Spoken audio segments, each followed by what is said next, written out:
사사기 9장 46절에서 57절까지 말씀을 다 같이 봉독하시겠습니다. 세겜 망대의 모든 사람들이 이를 듣고 엘브릿 신전에 보루로 들어갔더니 세겜 망대의 모든 사람들이 모인 것이 아비멜렉에게 알려지매 아비멜렉 및 그와 함께 있는 모든 백성이 살몬산에 오르고 아비멜렉이 손에 도끼를 들고 나뭇가지를 찍어 그것을 들어올려 자기 어깨에 메고 그와 함께 있는 백성에게 이르되 너희는 내가 행하는 것을 보나니 빨리 나와 같이 행하라 하니 모든 백성들도 각각 나뭇가지를 찍어서 아비멜렉을 따라 보루 위에 놓고 그것이 얹혀 있는 보루에 불을 놓음에 세겜 망대에 있는 사람들이 다 죽었으니 남녀가 약 1000명이었더라. 아비멜렉이 데베스에 가서 데베스에 맞서 진치고 그것을 점령하였더니 성읍 중에 견고한 망대가 있으므로 그 성읍 백성의 남녀가 모두 그리로 도망하여 들어가서 문을 잠그고 망대 꼭대기로 올라간지라. 아비멜렉이 망대 앞에 이르러 공격하며 망대의 문에 가까이 나아가서 그것을 불사르려 하더니 한 여인이 맷돌 윗짝을 아비멜렉의 머리 위에 내려 던져 그의 두개골을 깨뜨리니 아비멜렉이 자기의 무기를 든 청년을 급히 불러 그에게 이르되 너는 칼을 빼어 나를 죽이라. 사람들이 나를 가리켜 이르기를 여자가 그를 죽였다 할까 하노라 하니 그 청년이 그를 찔름에 그가 죽은지라. 이스라엘 사람들이 아비멜렉이 죽은 것을 보고 각각 자기 처소로 떠나갔더라. 아비멜렉이 그의 형제 70명을 죽여 자기 아버지에게 행한 악행을 하나님이 이같이 갚으셨고 또 세겜 사람들의 모든 악행을 하나님이 그들의 머리에 갚으셨으니 여룹바알의 아들 요담의 저주가 그들에게 응하니라. 아멘. 이 시간에는 여러분 방금 읽으신 본문 말씀을 가지고 우리가 남겨야 할 유산이라고 하는 제목으로 함께 은혜 나누고자 합니다. 얼마 전에 좀 충격적인 뉴스를 접하게 됐습니다. 그것은 아프간의 상황이었는데요. 부모가 젖먹이 아이만이라도 살리기 위해서 철조망 너머에 있는 군인에게 자기 아이를 던지는 사진 또 영상이 담긴 뉴스였어요. 이 뉴스를 보고 전 세계가 충격을 받았고 또 그 뉴스에 이목이 집중됐습니다. 미군의 철수로 아비규환이 돼버린 아프가니스탄의 현실을 바라보면서 전 세계 사람들이 안타까워하는 것은 당연한데요. 이처럼 사고로 인해서 사건 사고로 인해서 아무런 죄가 없는 무고한 사람들의 희생이 발생될 때마다 세상은 우리에게 이러한 질문을 던지곤 합니다. 과연 하나님은 살아계신가? 살아계시다면 왜 이렇게 무고한 사람들의 고통에 침묵하시는가? 또 왜 악인의 삶은 형통하고 의인의 삶은 고난에 처하는가에 등등의 질문을 우리에게 던지곤 합니다. 특별히 오늘 본문은 악인의 형통함에 대해서 우리에게 이렇게 대답합니다. 하나님은 악인의 형통함을 관망하지 않으시고 반드시 보응하신다라고 하는 것입니다. 오늘 본문에 등장하는 주인공 아비멜렉은 자신의 친족이었던 세겜 사람들과의 전쟁에서 뜻밖의 죽음을 맞이하게 됩니다. 그리고 성경은 이것이 죄를 지은 자들에 대한 하나님의 보응이라고 말씀합니다.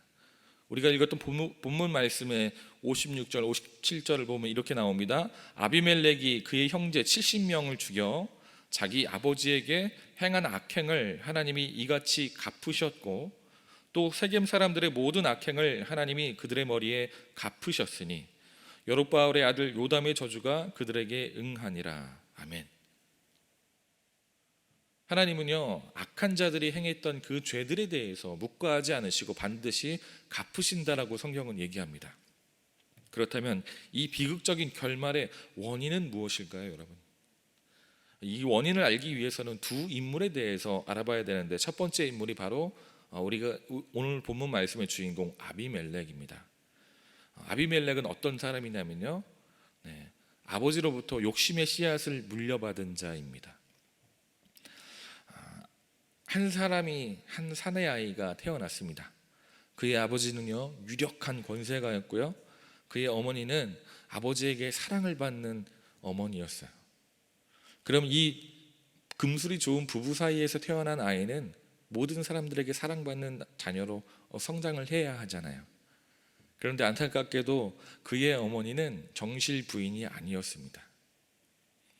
그런데 정실 부인이 아니었음에도 불구하고 아버지의 사랑을 독차지 않은 사람이었어요. 성경 어디에도 그의 아비멜렉의 어머니가 아비의 사랑을 독차지했다고 나오지는 않지만 우리는 성경을 통해서 미루어 짐작할 수 있습니다. 형제들이요, 이복 형제들이, 그러니까 정실 부인의 아들들만 70명이래요. 그런데요, 그 가운데서 이 아버지, 이 기드온이 어머니를 사랑하니까 그 첩을 사랑해서 굳이 불화의 씨앗이 될 수 있는 아들을 낳았다는 이유만으로도 그는 분명 많은 아내들보다도 첩을 사랑했고 또 그 아들을 사랑했음을 분명합니다. 우리가 잘 알고 있는 인물인 요셉과 같이 라헬을 사랑해서 요셉을 더 애지중지했던 것처럼 분명 그는 아비멜렉의 어머니와 또 아비멜렉을 또 편애하고 또 사랑하는 사람이었을 거예요. 그런데 그가 주변을 인식하면서부터 자신은 환영받지 못하는 사람이라는 것을 분명 깨달았을 겁니다. 어린 나이임에도 불구하고 형제들로부터 따돌림을 당하고 핍박을 당했던 그였기 때문에 그는 스스로 외톨이의 삶을 살아야만 했을 거예요. 많은 정실 부인의 형제들로부터 고통과 핍박을 받았던 그는 어려서부터 분노를 키워왔고 또 세상을 원망하며 살았을지도 모르겠습니다. 그 아이는 성장하면서 아버지의 외모를 빼닮은 것뿐만 아니라 아버지의 좋지 않은 성품도 빼닮게 되고 또 그 아버지가 갖고 있던 염원이 무엇인지 분명 기억하며 살았습니다. 왜냐하면 그의 이름이 아비멜렉이었기 때문에 그렇습니다. 아비멜렉은 뜻은 이렇습니다. 내 아버지는 왕입니다 라는 뜻이에요. 그의 아버지는 분명 왕이 아닙니다. 그리고 많은 사람들로부터 왕으로 제안을 받았을 때 그는 스스로 왕이기를 거부했습니다.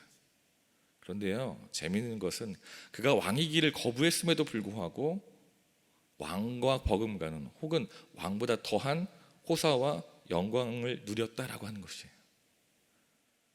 그러니까 그는 하나님이 두려워서 하나님을 경험한 사람이기 때문에 하나님이 어떠한 분이신지 분명 기억하는 자였기 때문에 하나님 앞에서 그가 스스로 왕이 될 수는 없었지만 그의 마음은, 그의 야망은 왕이라고 하는 것을 향해서 불타올랐기 때문에 왕이라고 하는 미련을 버릴 수 없었습니다. 왜냐하면 그가 좋아라고 하는 한마디만으로도 왕이 될 수 있는 그런 위치에 놓여 있는 사람이었기 때문에 그래요. 그럼에도 불구하고 그는 왕에 대한 마음을, 그 염원을 놓지 않았고 자신의 아들의 이름을 아비멜렉, 내 아버지는 왕입니다 라고 하는 이름을 지음을 통해서 그가 스스로 안위를 받았던 사람입니다.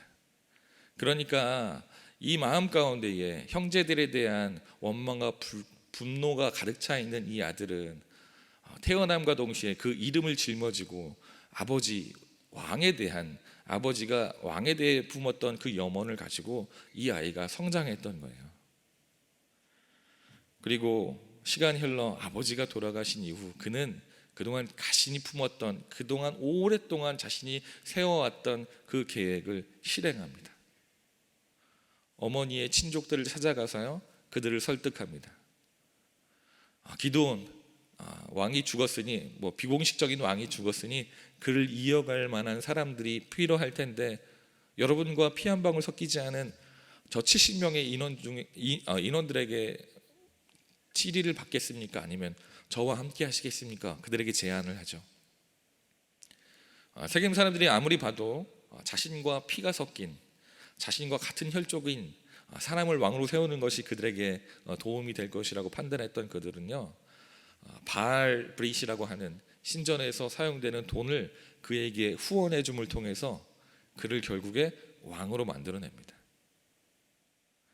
그런데 웃긴 것은 기드온, 여룻바알이라고 해서 우상들을 다, 기존에 섬기던 우상들을 다 철폐해서 그의 아버지가 얻은 이름이 여룻바알이잖아요. 그런데 그의 아들이요, 바알의 신전, 우상 숭배하던 그 돈을 가지고 왕위에 올랐다라고 하는 거예요. 그는 방탕하고 경박한 사람들을 모아서 그 돈으로 옳았을 뿐만 아니라 자신의 모든 이복 형제들을 죽이기까지 이르게 됩니다. 그런데요, 성경 말씀에 야고보서 1장 15절 말씀에 이런 말씀이 있죠. 우리가 너무나도 잘 아는 욕심이 잉태한즉 죄를 낳고 죄가 장성한즉 사망을 낳느니라. 아멘.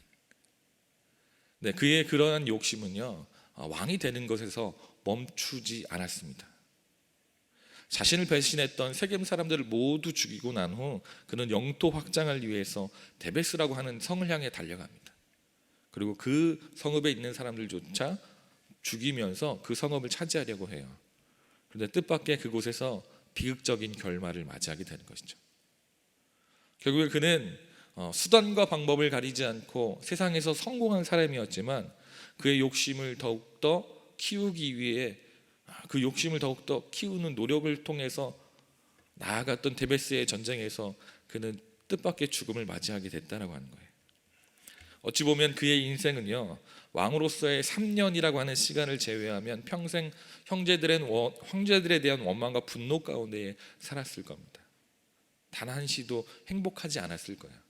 그리고 그 3년이라는 그 시간도 자신의 왕위를 지켜내기 위해서 두려움과 외로움 가운데에 홀로 싸우는 시간이었을 겁니다. 결국에 그는 세상적으로 성공한 사람이었지만 그의 인생을 평가하자면 단 한시도 평온한 마음과 평안함을 누리지 못했던 안타까운 삶이었다라는 것이죠.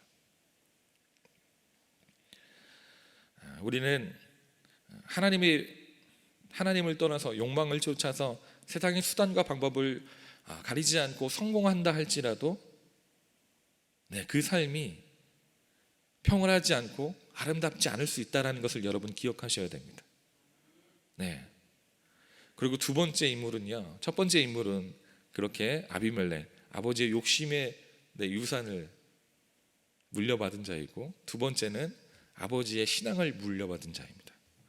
하나님을 경외해야 하는 신앙을 물려받은 자녀는 바로 요담이라고 하는 그 70명의 아들 중에 한 명이에요.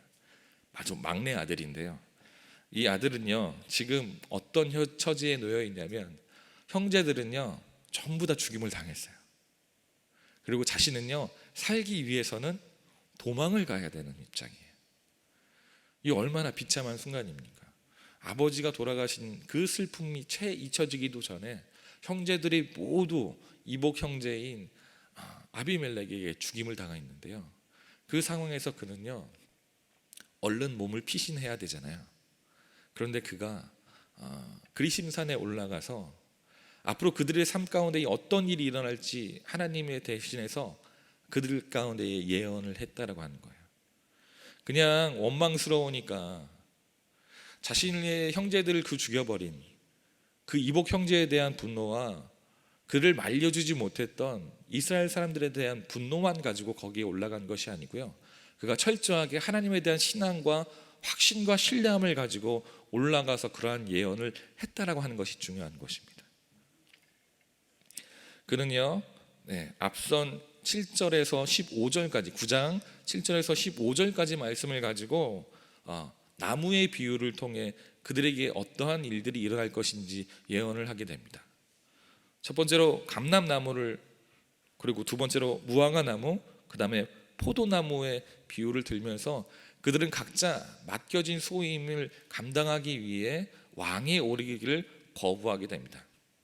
그런데 마지막 가시나무는 그 자질이 준비되지 않았음에도 불구하고 스스로 왕이 되겠노라고 그 길을 선택을 하게 되죠. 그 비유를 통해서 그들은 잘못된 왕을 선출했다라고 꼬집게 되고, 그 이후에 그들에게 재앙에 닥칠 것을, 그들의 결말이 어떠할 것인지 예언을 하게 됩니다. 중요한 것은 그가 말씀에 입각해서 이 이야기를 전달했다라고 하는 거예요. 앞선 신명기 17장에 보면요, 왕을, 만약에 너희들이 왕을 세워야 한다면 왕은 이런 사람이어야 돼 라고 왕의 덕목에 대해서 열거한 말씀이 나와요. 신명기 17장 14절에서 20절까지의 말씀에 그런 말씀이 나오는데요. 간단히 4개만 말씀드리면 이런 덕목들이 나옵니다. 왕을 세우되 타국인에게서 세우지 말고 너희 형제 중에서 세워라. 그리고 병마를 많이 두지 말아라. 그리고 세 번째로 아내를 많이 두지 말아라. 그리고 평생 자기 옆에 율법을 두고 그 야훼를 경외하기를 배우며 율법의 모든 말씀과 규례를 지켜 행해라. 왕이 되기 위해선 만약에 이스라엘 백성들이 왕을 세워야 한다면 이러한 덕목을 갖춘 자를 왕을 세워야 한다고 분명 신명기서에 나와 있음에도 불구하고 지금 그들은 세겜족과 몰리족은 그들 아비멜렉이라고 하는 사람, 아무 조건도 갖추지 못한 사람을 왕으로 세웠다라고 하는 것이죠. 그리고 그들에게 닥칠 미래가 어떠한 것인지 그들에게 설명합니다. 요담은 분명 하나님의 뜻을 알았기 때문에 그들에게 그들이 잘못된 왕을 선출했고 그들에게 어떠한 미래가 닥칠 것인지 설명하면서 그는 하나님이 가장 강조했던 것이 감람나무든지 무화과 나무든지 포도나무든지 그 중에서 그가 강조했던 것은 단 한 가지였어요. 그가 왕으로서의 소임을 만족하고 하나님의 말씀에 순종하는 사람이었다는 거죠. 감람나무에게 주어진 것은 기름을 짜는 것이고 포도나무에게 주어진 것은 포도즙을 통해서 포도주를 만들어내는 것. 자신에게 맡겨진 그 소임을 감당하는 사람이 하나님이 세우신 왕이 되어야지 자신에게 주어진 것조차 감당하지 못하는 욕심만 많은 사람이 왕이 되어서는 안 된다라고 얘기했다는 것이죠. 그는 분명 같은 아버지에서 자라난 사람이었습니다. 그런데 한 아들은요, 아버지의 욕심과 그 염원을 닮아서 세상의 수단과 방법을 가지지 않고 그 아버지 기드온이 섬겼던 하나님을 섬기지 않고 우상 숭배하기를 주저하지 않았고요. 또 다른 아들은요, 같은 아버지에게서 자랐음에도 불구하고 하나님을 두려워할 줄 알고 그 아버지가 끝끝내 왕에 대한 염원을 버리지 못했음에도 불구하고 스스로 왕이라고 선포하지 못했던 이유, 단 한 가지 이유, 하나님을 두려워했던 그 신앙을 물려받음을 통해서 그 신앙을 잃어버린 이스라엘이 어떠한 결과를 얻게 될 것인지에 대해서 경고했다라고 하는 거예요. 여러분, 우리가 자녀들에게 물려줘야 할 유산은 무엇입니까? 이전에는 잘 몰랐는데요, 자녀를 낳고 아이들을 기르면서 점점 더 그것이 무서운 일이고 책임이 막중한 일임을 깨닫게 됩니다. 제가 어떻게 살아가고 어떻게 행동하는지 아이가 그대로 배우더라고요. 지금 여러분은 어떤 신앙생활을 하고 어떠한 삶을 살아가고 계십니까? 분명 아비멜렉이 선택했던 그 삶은 아버지 기드온이 그에게 물려주고 싶어 했던 유산은 아닐 것이 분명합니다. 그런데 그의 아들은 아버지의 안 좋은 점을 발견하고 그 안 좋은 점을 받아들여서 좋지 않은 결과를 맞게 되고, 또 다른 아들은 하나님을 경외하는 그 모습을 바라보면서 그 모습을 배워서 하나님을 통해서 비록 그가 비참하고 고난 가운데 처해 있는 상황이었지만, 그의 삶이 보장되지 못한 그 고난의 순간이었지만 하나님의 뜻을 세상에 알리는, 하나님이 어떠한 분이신지, 또 악을 참지 않으시고 정의를 행하시는 분이시라고 하는 것을 세상 가운데 미리 예언하게 함을 통해 하나님의 영광을 드러내는 도구로 사용됐다라고 하는 것입니다. 둘을 놓고 본다면 한 명은 엄청나게 성공한 사람이고 한 명은 패배자고 실패자죠. 그러나 하나님이 사용하신 사람은 패배하고 실패했던 그 사람이지만 신앙을 지켰던, 하나님에 대한 두려움을 잃지 않았던 그 사람을 선택했다라고 하는 것입니다. 스스로 왕이 되지 않겠노라고 선언하였음에도 불구하고 미디안과에서 전쟁에서 승리하고 나서 사람들에게 금 귀고리를 다 얻어서요, 기드온은 금으로 에봇을 만듭니다. 에봇이 무엇입니까? 제사장이 입는 옷이잖아요. 그 옷을요 자신이 살고 있는 그 성에 전시해 놔요. 사람들이요 성경에 보니까 그것을 음란하게 섬겼다라고 얘기합니다. 그러니까 더 이상 그들이 야훼 하나님을 온전히 섬기는 것이 아니라 그 뜻을 준행하며 그 말씀을 순종하며 살아가는 것이 아니라 마치 부적이나 무슨 신상을 놓고 그것을 치는 것 마냥 거기 매일매일 닦고 그것을 섬기는 그 일을 했다라고 하는 것이죠. 하나님은 형상을 두지 않으십니다. 그 이유는 어떠한 형상도 하나님을 대신할 수 없기 때문에 그렇습니다. 그러나 그가 우리가 성경에 나오는 그 광야에서 불뱀에게 물려서 그것을 바라보는 자들마다 병을 낫게 했던 그 느우스단이 나중에는 우상 숭배의 결과물이 됐던 것처럼 여기 나오는 기드온도 그 에봇을 만듦을 통해 이스라엘의 신앙이 무너져 갔는데 일조를 해버렸어요. 우상 숭배하게 만들었다는 것이죠. 그리고요 그는 스스로 정략적인 결혼을 통해서 70명의 아들을 낳았고요. 그리고 마지막 첩의 아들의 이름을 아비멜렉이라고 지어서 끝까지 그가 하나님을 섬기는 자임에도 불구하고 하나님을 경험했던 자임에도 불구하고 하나님에 대한 두려움이 있음에도 불구하고 마음 가운데의 세상에서의 그런 야욕을 끝끝내 버리지 못한 채 그가 죽어갔다라고 하는 것이에요. 그로 인해서 어떠한 일이 벌어졌습니까? 그의 자녀가 자녀를 죽이는 비극적인 일들이 일어났다라고 하는 거예요. 우리가 하나님을 섬기되 온전히 섬길 수 있어야 하는 줄 믿습니다.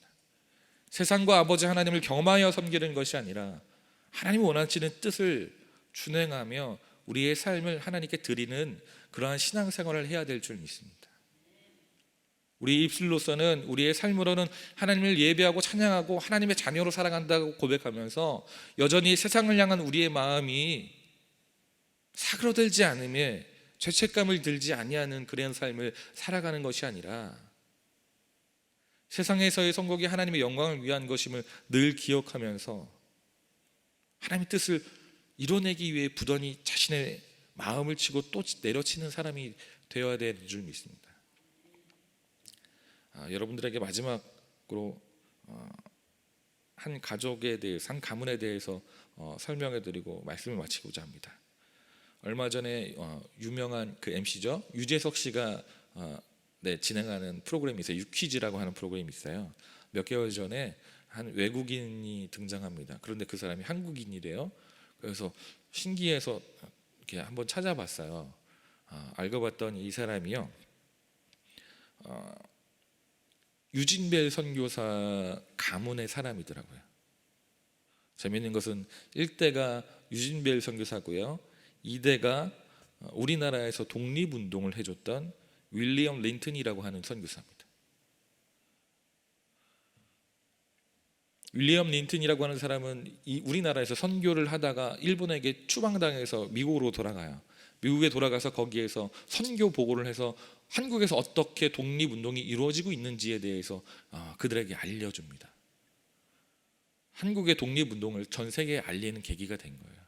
그것을 인정받아서 나중에 그가요 대한민국으로부터 건국 훈장 애족장을 수여하게 돼요. 그리고 돌아와서는 광복 후에는 돌아와서 현재 한남대학교를 설립을 하게 되고 계속해서 이 나라를 섬기고 또 사랑하기를 아끼지 않았던 사람입니다. 그리고 이후에 3대째 그 자녀가 휴 린튼이라고 해서 그 아들은요 인천 상륙작전에 참여를 하게 돼요. 그리고 나서는 순천이라고 하는 전라남도 순천에 가서 결핵 퇴치 운동을 하게 되고요. 그러던 중에 교통사고를 당해서 이 나라에서 생을 마감하게 됩니다. 그런데 그 자녀들이요, 그의 아버지가 앰뷸런스가 없어서 돌아가셨다고 하는 그 안타까운 마음을 가지고 그것이 또 미국에 전달되어서 미국에서 성금이 모아져서 한국으로 전달돼서 그 돈을 가지고 4대째 인요한이라고 하는 우리가 잘 아는 익숙한 그 연세대학교 의과대 교수님 있으시죠? 그분이 한국형 앰뷸런스를 만들게 됩니다. 그 이야기를 쭉 해가면서 이 5대째 인대위라고 하는 이 변호사는요 이렇게 얘기합니다. 3대 인휴 선교사의 죽음은 수많은 한국인의 생명을 구했습니다 라고 얘기를 해요. 그리고 마지막으로 그가 이렇게 고백합니다. 한국으로 돌아온 이유는 끌림이 있었기 때문입니다 라고 얘기를 해요. 우리가 과연 자녀들에게 어떠한 삶의 유산을 물려주고 있을까요? 자녀들에게 재산을 물려주는 것뿐만 아니라 우리는 삶을 지금 물려주고 있습니다. 그렇다면 그들에게 기드온이 했던 것처럼 악한 마음과 악한 욕망을 자녀들에게 물려주고 있습니까? 아니면 요담이 받았던 것처럼 하나님을 경외하고 두려워하는 마음을 물려주고 있습니까?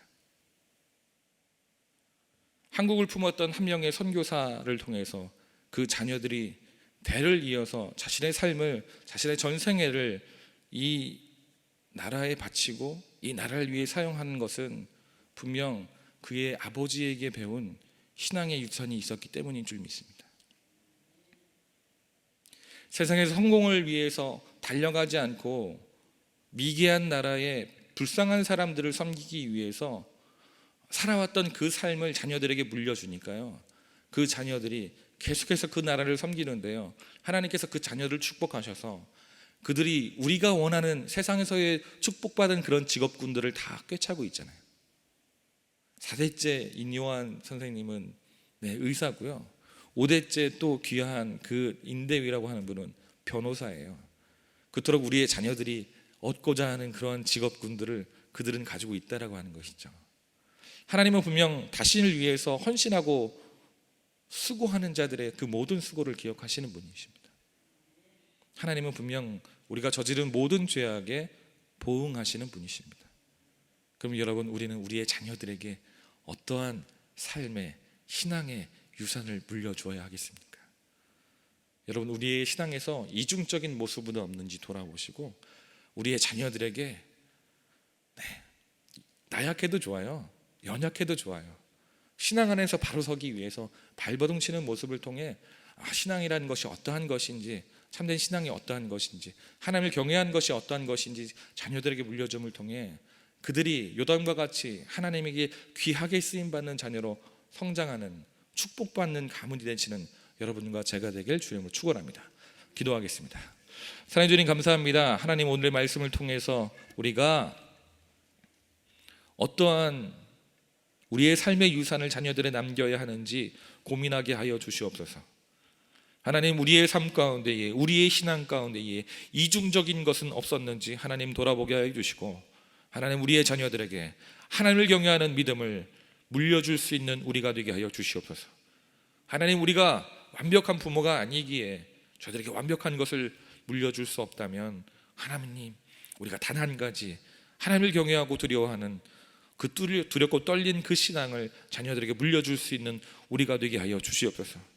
하나님, 우리가 세상에서 성공하는 방법이 아닌 아버지 하나님을 경외하고 두려워하는 마음을 자녀들에게 물려줄 때에 하나님, 그 마음을 기억하시고 잊지 마셔서 하나님, 우리의 자녀를 축복하여 주시고 세상 가운데에 주님께 귀히 사용되는 자녀들 되게 하여 주시옵소서. 하나님, 늘 자녀들이 우리의 삶을 비추는 거울이라 고백합니다. 하나님, 우리의 삶을 통해 하나님 영광 받으시고 아버지 하나님의 영광을 위해 귀히 사용되는 우리가 되기 위해 힘쓰고 애쓰는 우리가 되게 하여 주옵소서. 이 모든 말씀 우리 주 예수 그리스도 이름으로 기도했습니다. 아멘. 우리가 이 시간 함께 기도하길 원합니다. 조영기 원로 목사님과 또 이영훈 총회장님, 그리고 황선호 담임 목사님을 위해서 또 여러분 가지고 나온 기도의 제목을 놓고 주의 이름 3번 외치고 함께 기도합니다. 주여, 주여, 주여.